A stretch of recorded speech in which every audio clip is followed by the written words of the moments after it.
విజ్ఞతతో జూబ్లీహిల్స్ ప్రజలు ఓటేయాలన్నారు ముఖ్యమంత్రి రేవంత్ రెడ్డి. అభివృద్ధి కోసం కాంగ్రెస్ పార్టీని గెలిపించాలని పిలుపునిచ్చారు. రాష్ట్రంలో విష సంస్కృతి తెచ్చిన కేటీఆర్ విషపురుగులంటోడన్నారు. కేటీఆర్ కవిత మధ్య చిచ్చు పెట్టిందే హరీష్ రావుని విమర్శించారు. గోపీనాథ్ మరణానికి కేటీఆర్ కారణమని తెలిస్తే బండి సంజయ్ ఫిర్యాదు చేయాలన్నారు. నిష్పక్షపాతంగా విచారణ చేయించే బాధ్యత తాను తీసుకుంటానన్నారు రేవంత్. జూబ్లీహిల్స్ లో బీజేపీకి డిపాజిట్ రాకపోతే హిందువులంతా బీజేపీకి వ్యతిరేకంగా ఉన్నట్లు ఆ పార్టీ నేతలు ఒప్పుకుంటారా అని సవాల్ చేశారు రేవంత్. దీన్ని రెఫరెండంగా బండి సంజయ్ భావిస్తారా అని ప్రశ్నించారు. 11 తారీఖు నాడు జరగబోయే జూబ్లీహిల్స్ శాసనసభ ఉప ఎన్నికల సందర్భంగా జంట నగరాల ప్రజల్ని, జూబ్లీహిల్స్ శాసనసభ నియోజకవర్గ ఓటర్లని విజ్ఞతతో ఆలోచన చేసి తెలంగాణ రాష్ట్ర అభివృద్ధికి అవసరమైన ప్రణాళికలను రచించడానికి, అభివృద్ధి పదం వైపు నడిపించడానికి ఒక ఆలోచన చేసే నిర్ణయం తీసుకోవాల్సిందిగా ఈనాడు తెలంగాణ రాష్ట్ర ముఖ్యమంత్రిగా వారికి నేను విజ్ఞప్తి చేస్తున్నా. తెలంగాణ రాష్ట్రం ఏర్పడ్డ రోజు 16,000 కోట్ల రూపాయల మిగులు బడ్జెట్తో ఈ తెలంగాణ రాష్ట్రాన్ని, హైదరాబాద్ నగరాన్ని కల్వకుంట్ల చంద్రశేఖరరావు గారికి కాంగ్రెస్ పార్టీ అప్పగించడం జరిగింది. 2014 నుంచి 2024 మాకు అప్పచెప్పే సమయానికి 8,11,000 కోట్ల రూపాయల అప్పుతో మాకు వారు రాష్ట్రాన్ని అప్పగించడం జరిగింది. వాళ్ళు పదే పదే చెప్పే కమాండ్ కంట్రోల్ రూమ్, సచివాలయం, ప్రగతి భవన్, కాళేశ్వరం ప్రారంభించి పూర్తి చేసిన ఈ 4 చంద్రశేఖరరావు తెలంగాణ రాష్ట్రంలో. ప్రగతి భవన్ ఆయన విలాసవంతమైన జీవితాన్ని సేదతీరడానికి మాత్రం ఉపయోగపడ్డది తప్ప గద్దరన్న లాంటి వాళ్ళని ప్రగతి భవన్ గేటు దగ్గర గంటల కొద్దీ ఎండలో కూర్చోబెట్టింది తప్ప పేద ప్రజలకు ప్రవేశం లేని, తెలంగాణ పేద ప్రజలకు ప్రవేశం లేని నిషేధాజ్ఞలు ఉన్న ప్రగతి భవన్ కేవలం చంద్రశేఖరరావు గారికి, వారి కుటుంబానికి ఉపయోగపడ్డది తప్ప తెలంగాణ రాష్ట్ర ప్రజలకు ఏమైనా ఉపయోగపడ్డదా? 2,000 కోట్ల రూపాయలు ఖర్చు పెట్టి కట్టిన సచివాలయం కేవలం కొడుకు రాజకీయ భవిష్యత్తు కోసం వాస్తును సరిదిద్దడానికే కూలగొట్టి కొత్తది నిర్మించిండు. రాబోయే 100 సంవత్సరాల కోసం ఎలాంటి భవిష్యత్ ప్రణాళికలు ఉండాలో మేము ఒక విజన్ డాక్యుమెంట్ ప్లాన్ చేస్తున్నాం. ఈరోజు మెట్రో విస్తరణకు 43,000 కోట్ల రూపాయల ప్రణాళికలతో కేంద్ర ప్రభుత్వానికి మేము ఇచ్చినాం. బ్యాడ్ బ్రదర్స్ ఇద్దరు కలిసి అడ్డుకుంటున్నారు, కిషన్ రెడ్డి, కేటీఆర్ కలిసి. హైదరాబాద్కి తాగునీళ్లు కానీ, హైదరాబాద్ నగర విస్తరణ కోసం కానీ, హైదరాబాద్లో ఉండే పేదవాళ్ళ కోసం, నిత్యం ప్రజల కోసం ఆనాడు ప్రయత్నం చేసిన పీజేఆర్ శశిధర్ రెడ్డిని హైదరాబాద్ బ్రదర్స్ అనేది, ఈరోజు అభివృద్ధిని అడ్డుకుంటున్న కిషన్ రెడ్డిని, కేటీఆర్ను ఈ నగరవాసులు బ్యాడ్ బ్రదర్స్ అని అంటున్నారు. ఈ బ్యాడ్ బ్రదర్స్ ఇద్దరు మెట్రో విస్తరణను అడ్డుకుంటున్నారు.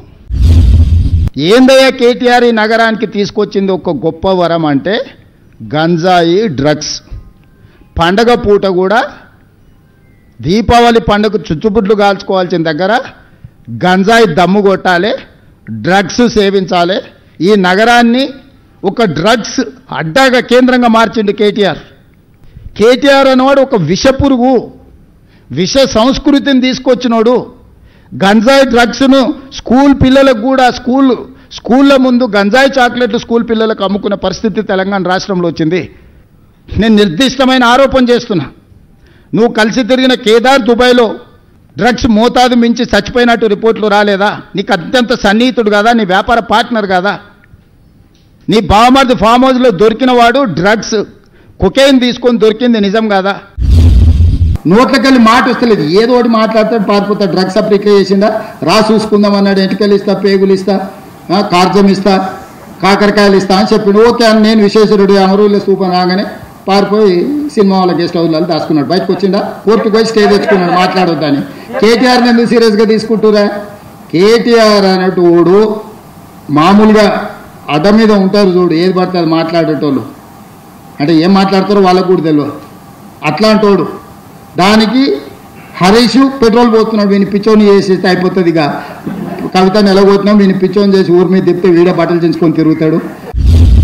గోపి మరణాన్ని రాజకీయ వివాదం మేము చేయదలుచుకోలే. వాళ్ళ తల్లి, వాళ్ళ పిల్లలు, వాళ్ళు చేస్తున్న ఆరోపణలు, కేంద్ర మంత్రి బండి సంజయ్ గారు ఆరోపణలు చేస్తున్నారు కాబట్టి వాళ్ళు పోలీసు వాళ్ళకి లేఖ రాస్తే పోలీసు వాళ్ళు ఖచ్చితంగా విచారణ చేస్తారు. మరణం వెనకాల ఉన్నది వాళ్ళ సొంత తల్లి అంటున్నది. ముందే మరణించండి, కేటీఆర్ వచ్చే వరకు ప్రకటించకుండా దాచిపెట్టారు, మమ్మల్ని చూడనీయలేదని. ఇది నిజంగా తీవ్రమైన ఆరోపణ. బండి సంజయ్ గారు ఫిర్యాదు చేస్తే మాత్రం ఆయన కేంద్ర మంత్రి, పార్లమెంట్ సభ్యుడు. పోలీసులు ఖచ్చితంగా విచారణ చేస్తారని నేను భావిస్తున్నా. చట్టం తన పని తాను చేసుకుపోతుంది. ఈ ఎన్నికల్లో భారతీయ జనతా పార్టీకి డిపాజిట్ రాదు అంటే పూర్తిగా హిందువులు బీజేపీకి వ్యతిరేకంగా ఉన్నారని ఇది రెఫరెండంగా బండి సంజయ్ గారు భావిస్తారా? వాళ్ళ కేంద్ర మంత్రి కిషన్ రెడ్డి గారే గెలవాలని కోరుకుంటలేడా? పాపం బండి సంజయ్ తాపత్రయం ఏంది? బండి సంజయ్ ధర్మపురి అరవింద్ తాపత్రయపడుతున్నారు ఎట్టయినా బీజేపీకి డిపాజిట్ చేద్దాం, ఏదో ఒకటి చేద్దామని. కిషన్ రెడ్డి గారు బ్యాడ్ బ్రదర్స్ ఇద్దరు ఎవరు గెలవాలనుకుంటారో బండి సంజయ్ గెలవకపోతే ఇంక నేనేం చేస్తా? కాబట్టి ఇవన్నీ లోతుగా బండి సంజయ్ గారికి కూడా అవగాహన ఉండొచ్చు. ఎందుకంటే కార్యకర్తల నుంచి కేంద్ర మంత్రి వరకు వచ్చిందంటే సంజయ్ గారికి తెలియని రాజకీయం ఉంటుంది, దట్టు బీజేపీలో అని నేను అనుకోను. నేను ఈరోజు చెప్తున్నా, రేపటి ఎన్నికల్లో బీఆర్ఎస్ ఓడిపోతుంది, బీజేపీ డిపాజిట్ పోతుంది. బీజేపీ డిపాజిట్ అయినప్పుడు బీజేపీతో హిందువులు లేరు అని రెఫరెండం కింద బండి సంజయ్ గారు భావిస్తే దాని మీద మాట్లాడమన్నారు బండి సంజయ్ గారిని. జూబ్లీహిల్స్ ఉప ఎన్నికలో కాంగ్రెస్ విజయం ఖాయమన్నారు మంత్రులు. బైపోల్లో బీజేపీ బీఆర్ఎస్ లోపాయికారి అగ్రిమెంట్ చేసుకున్నాయని ఆరోపించారు. సోషల్ మీడియాలో కాంగ్రెస్ పై గులాబీ నేతల ఆరోపణలను నమ్మే పరిస్థితి లేదన్నారు. రైతుల ప్రయోజనాల కోసమే నాబార్డుతో కలిసి పనిచేస్తున్నట్లు చెప్పారు మంత్రులు.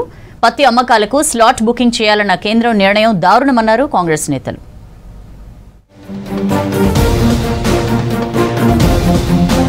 తెలుగు రాష్ట్రాల నుంచి మహిళా క్రికెటర్లు ఇంటర్నేషనల్ స్థాయిలో రాణించటం గర్వంగా ఉందన్నారు డిప్యూటీ సీఎం బట్టి విక్రమార్క.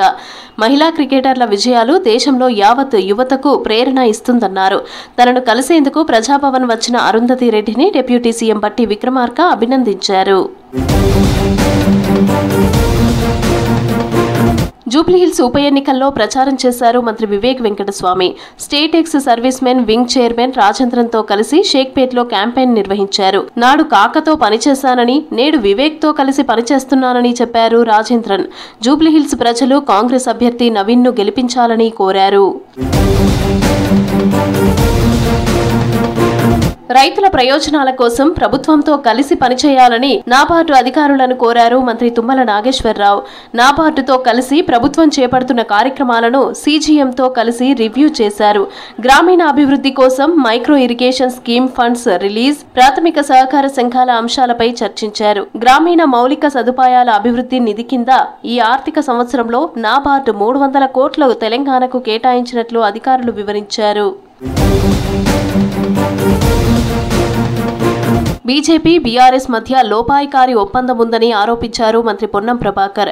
జూబ్లీహిల్స్ బైపోల్లో బీజేపీ ఓట్లు బీఆర్ఎస్ కు పడతాయన్నారు. గాంధీభవన్ లో మీట్ ది ప్రెస్ నిర్వహించారు మంత్రి పొన్నం ప్రభాకర్. ఎలక్షన్ టైంలో ఫ్లయింగ్ స్క్వాడ్ సోదాలు సహజమన్నారు. ఉప ఎన్నికల్లో బీజేపీకి 10,000 ఓట్లు రావన్నారు మంత్రి పొన్నం. కేసీఆర్ గారికి గురుదక్షిణ కింద ఈ ఉప ఎన్నికల్లో వాళ్ళ అభ్యర్థిని బలిస్తా ఉన్నాడు. 2023 అసెంబ్లీ ఎన్నికల్లో 80,000 సాధించిన టీఆర్ఎస్ పార్టీ పార్లమెంట్ ఎన్నికల్లో 18,000 ఎట్లయితుంది? 25,000 సంపాదించినటువంటి బీజేపీ పార్టీ 64,000 ఎట్లా పెరుగుతుందో ఒకసారి ఆలోచన చేయండి. సోషల్ మీడియాలో బీఆర్ఎస్ నేతలు కాంగ్రెస్ పై బురద చల్లే ప్రయత్నాలను ప్రజలు నమ్మరని అన్నారు మంత్రి జూపల్లి కృష్ణారావు. 10 ఏళ్లలో 8 లక్షల కోట్ల అప్పులు చేసి రాష్ట్రాన్ని దివాలా తీయించారని మండిపడ్డారు. 10 ఏళ్లలో ప్రజల ఆస్తులను, రాష్ట్ర ఖజానాను బుల్డోజర్ చేసింది బీఆర్ఎస్ఏనన్నారు మంత్రి జూపల్లి. బట్టగాల్చి వేసినట్టుగా ఆరోపణ చేసే కార్యక్రమం చేస్తూ ఉన్నారు. మీరు పరిపాలించిన 10 సంవత్సరాల పాలన పుణ్యమా అని 75,000 కోట్ల రూపాయల వడ్డీ కడతా ఉన్నాం సంవత్సరానికి. హైదరాబాద్ అబిడ్స్ లోని మహబూబియా గర్ల్స్ హై స్కూల్లో 150 ఏళ్ల వందే మాతరం వేడుకల్లో పాల్గొన్నారు మంత్రులు పొన్నం ప్రభాకర్, జూపల్లి కృష్ణారావు. స్వతంత్ర ఉద్యమంలో వందే మాతరం అందరినీ ప్రేరేపించిన గీతమని అన్నారు మంత్రులు. భవిష్యత్తులో ఆ లక్ష్యాన్ని అధిగమించడానికి అంతే కఠోరమైన విధంగా దీక్ష చేయాలి.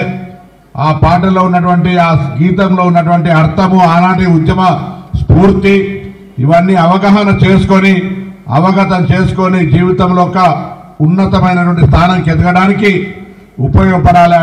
క్రీడా శాఖ మంత్రి వాకిటి శ్రీహరిని మర్యాదపూర్వకంగా కలిశారు ఫుట్బాల్ కోచ్ రిచర్డ్ ఆలెన్. తెలంగాణలో ఫుట్బాల్ ఆట అభివృద్ధిపై రిచర్డ్ ఆలెన్తో డిస్కస్ చేశారు మంత్రి వాకిటి. తర్వాత మంత్రి వాకిటి శ్రీహరిని కలిశారు క్రికెటర్ అరుంధతి రెడ్డి. పత్తి కొనుగోళ్ల విషయంలో సీసీఐ రూల్స్ సడలించాలని డిమాండ్ చేశారు రైతు కమిషన్ చైర్మన్ కోదండరెడ్డి. పత్తి అమ్మకాలకు స్లాట్ బుకింగ్ చేయాలన్న కేంద్రం నిర్ణయం దారుణమన్నారు. మోదీ ప్రభుత్వం వచ్చినప్పటి నుంచి రైతు వ్యతిరేక విధానాలే అవలంబిస్తోందన్నారు రైతు కమిషన్ చైర్మన్. సీఎం రేవంత్ రెడ్డికి వినూత్నంగా బర్త్డే విషెస్ చెప్పారు తెలంగాణ ఫిషరీస్ చైర్మన్ మెట్టు సాయి కుమార్. సన్నబియ్యం పథకాన్ని గుర్తు చేసేలా 57 ఏళ్ల రేవంత్ కు 57 కిలోల సన్నబియ్యంతో ఆర్ట్ వేయించారు. పేదోడికి కడుపు నిండా సన్నబియ్యంతో అన్నం పెడుతున్న రేవంత్ రెడ్డికి కృతజ్ఞత చాటుకున్నారు మెట్టు సాయి కుమార్. విద్యార్థుల జీవితాలతో ప్రైవేట్ కాలేజీలు ఆటలు ఆడొద్దన్నారు రేవంత్. విడతల వారీగా ఫీజు బకాయిలు చెల్లిస్తామని చెప్పారు.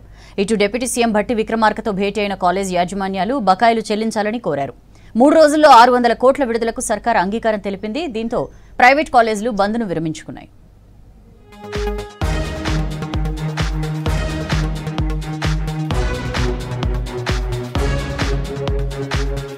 డిప్యూటీ సీఎం భట్టి విక్రమార్కతో ప్రైవేటు కాలేజీ యాజమాన్యాలు జరిపిన చర్చలు సఫలమయ్యాయి.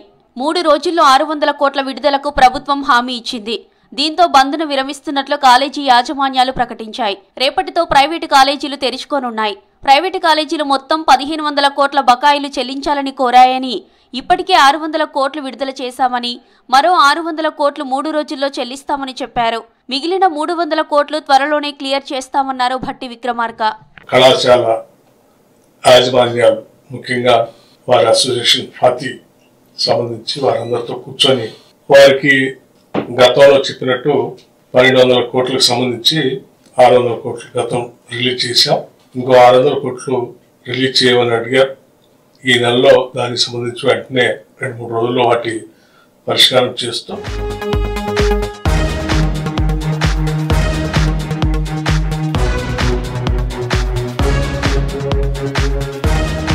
ప్రైవేటు కాలేజీలకు స్ట్రాంగ్ వార్నింగ్ ఇచ్చారు రేవంత్ రెడ్డి. విద్యార్థుల జీవితాలతో చెలగాటం ఆడొద్దని చెప్పారు. విద్యార్థుల పట్ల ఓవర్ యాక్షన్ చేస్తే సహించేది లేదన్నారు. విడతల వారీగా బకాయిలు చెల్లిస్తామని చెప్పారు. విద్యార్థులను ఇబ్బంది పెడితే మాకేం చేయాలో తెలుసునన్నారు రేవంత్ రెడ్డి. దాని మీద కూడా చర్యలు తీసుకుందాము. నేను ఆ కళాశాల యజమానులను, మీరు వ్యాపారం చేసుకుంటారు, మీరేం సేవ చేస్తలేరు, మీ వ్యాపారంలో మీరు ఎంత సంపాదించారు, మీరు ఎట్లా సంపాదించుకుంటున్నారు, ఏమేం జరిగింది అనేది అందరికీ తెలుసు. సహకరించాల్సిన మీరు ఈ రకమైన వితండవాదంతో బంద్ పెడితే ఇప్పుడు ఫీజులు అడగరా? ఇప్పుడు బంద్ పెడితే పిల్లలకు విద్య దూరం అవుతుంది. పిల్లల జీవితాలతోని చెలగాటాలు ఆడొద్దని నేను యజమానులకు చెప్తున్నా. విడతల వారీగా మీ ఫీజులు చెల్లించే బాధ్యత మేము తీసుకుంటాము. పిల్లల్ని వెనక్కి తిప్పితే ఏమవుతుందో నాకు తెలుసు, వెనక్కి ఎట్లా తిప్పొచ్చు. నేనేందంటే ప్రభుత్వాన్ని నడుపుతున్నా కాబట్టి ఆ ప్రయత్నం చేస్తలేను. పిల్లల చదువులకు ఆటంకం కలిగిస్తే యజమానులైనా ఉండొచ్చు, రాజకీయ పార్టీలైనా ఉండొచ్చు, ఎవరైనా కఠినంగా వ్యవహరిస్తాము. ఉన్నత విద్యా సంస్థల సమైక్య ఆధ్వర్యంలో ఈ నెల 8న ఎల్వీ స్టేడియంలో నిర్వహించ తలపెట్టిన స్వాంతన మహాసభకు ప్రభుత్వం అనుమతి నిరాకరించింది. సరూర్ నగర్, ఉప్పల్, పరేడ్ గ్రౌండ్ మైదానాల్లోనూ సభలకు అనుమతి నిరాకరించగా ఈ మేరకు హైదరాబాద్ పోలీస్ కమిషనర్ కార్యాలయం ప్రకటన విడుదల చేసింది. అసెంబ్లీ పరిసర ప్రాంతాలు ఎలాంటి సభలను అనుమతించడం లేదని, ఉన్నత విద్యా సంస్థల సమైక్య పెట్టుకున్న దరఖాస్తును తిరస్కరించినట్లు తెలిపింది. జూబ్లీహిల్స్ బైపోల్లో బీఆర్ఎస్, కాంగ్రెస్ నేతలు ప్రజల్ని తప్పుదోవ పట్టిస్తున్నారన్నారు బీజేపీ నేతలు. ఆ 2 పార్టీలు కుమ్మక్కు రాజకీయాలు చేస్తున్నాయన్నారు. రైతుల సమస్యలను పట్టించుకోవడంలో సర్కార్ పూర్తిగా ఫెయిల్ అయిందన్నారు. వరి ధాన్యం కొనుగోళ్లలో కాంగ్రెస్ సర్కార్ పూర్తిగా విఫలమైందన్నారు కమలం నేతలు.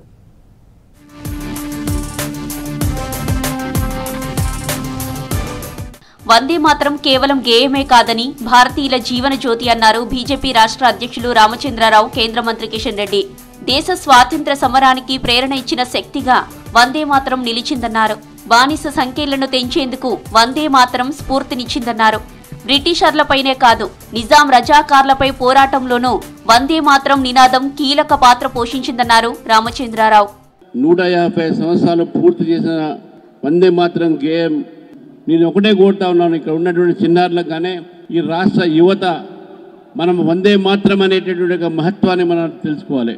ఏ విధంగా అయితే వందే మాత్రం మన దేశ స్వాతంత్రం కోసం ఒక చిన్గారిగా మారి, ఒక స్పార్క్గా మారి, ఒక స్వాతంత్రం కోసం మనం పోరాడేటటువంటి ఒక ప్రేరణని మనం ఇచ్చినటువంటి గేయాన్ని మనం ప్రతిరోజు మనం దాన్ని స్మరించాల్సిన అవసరం ఉన్నది. జూబ్లీహిల్స్ బైపోల్లో పోటీ కాంగ్రెస్ బీజేపీకి మధ్యనే ఉందన్నారు కేంద్ర మంత్రి కిషన్ రెడ్డి. బైపోల్లో గెలుపు కోసం కాంగ్రెస్ బీఆర్ఎస్ చీకటి ఒప్పందం చేసుకున్నాయన్నారు. దీపక్ రెడ్డిని గెలిపించాలంటూ జూబ్లీహిల్స్ సెగ్మెంట్లోని పలు డివిజన్లలో ప్రచార ర్యాలీ నిర్వహించారు కిషన్ రెడ్డి.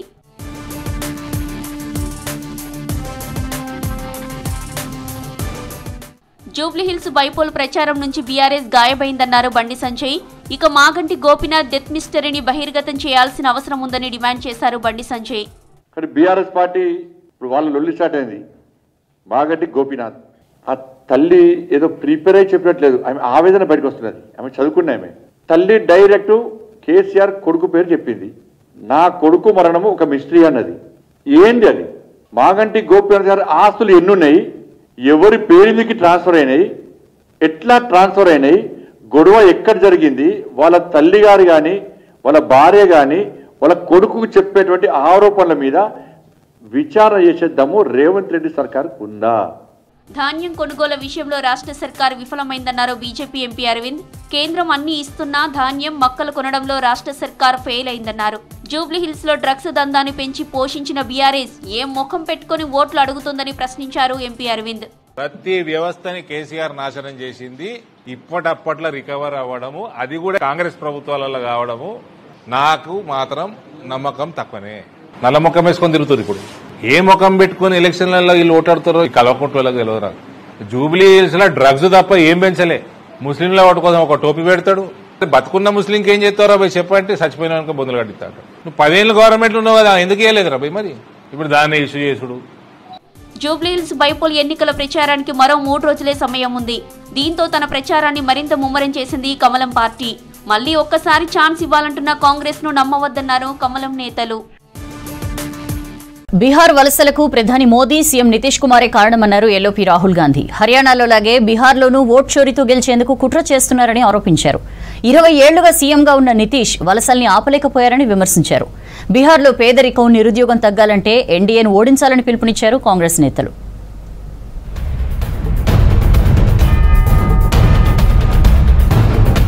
బీహార్లో సెకండ్ ఫేజ్ పోలింగ్ జరిగే నియోజకవర్గాల్లో ఇండియా కూటమి నేతలు జోరుగా ప్రచారం చేస్తున్నారు. బాంకా, భాగల్పూర్ లో పర్యటించారు ఎల్ఓపీ రాహుల్ గాంధీ. బీహార్లో ఓట్ చోరీతో గెలవడానికి బీజేపీ కుట్రలు చేస్తోందని ఆరోపించారు. లోక్సభతో పాటు మహారాష్ట్ర, మధ్యప్రదేశ్, ఛత్తీస్గఢ్, హర్యానాలో ఓట్ చోరీతో బీజేపీ గెలిచిందని ఆరోపించారు. హర్యానాలో మొత్తం 2 కోట్ల ఓట్లు ఉంటే వాటిలో 25 లక్షలు నకిలీవేనని చెప్పారు. మోదీ, అమిత్ షా ఈసీల ఓట్ల దొంగతనంపై పక్కా ఆధారాలు ఉన్నాయని తెలిపారు.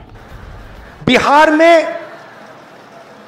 लाखों कांग्रेस और महागठबंधन के वोटरों का नाम काटा गया है, नए वोटर जोड़े गए हैं.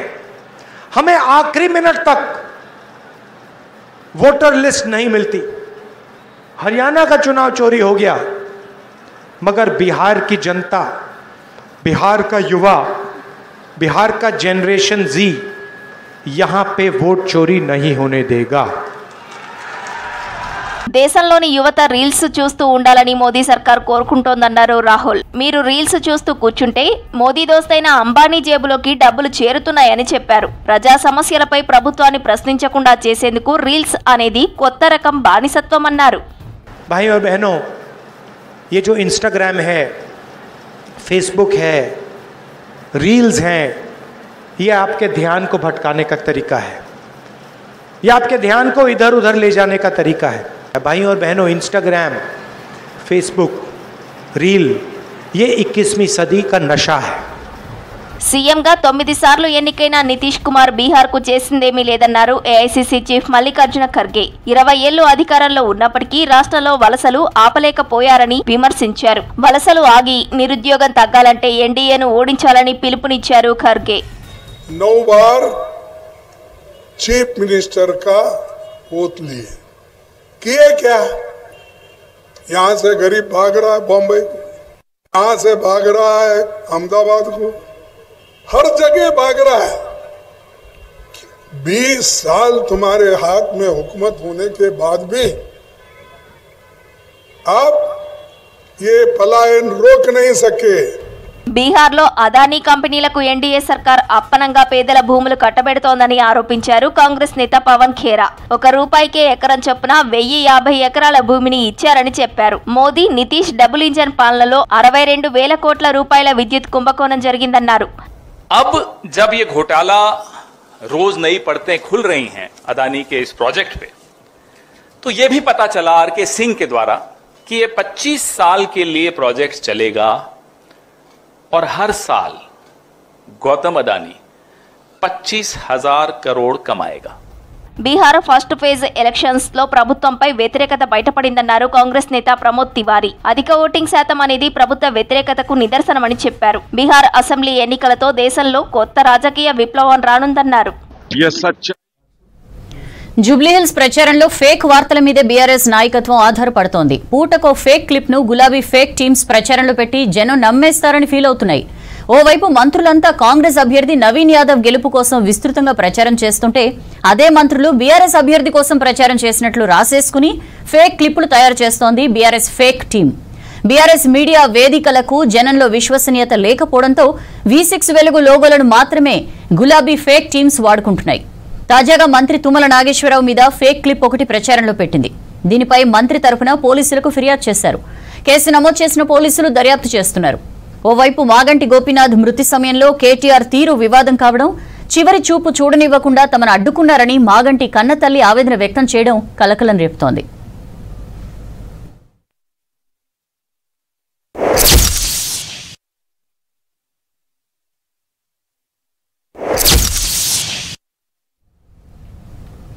That's all for now.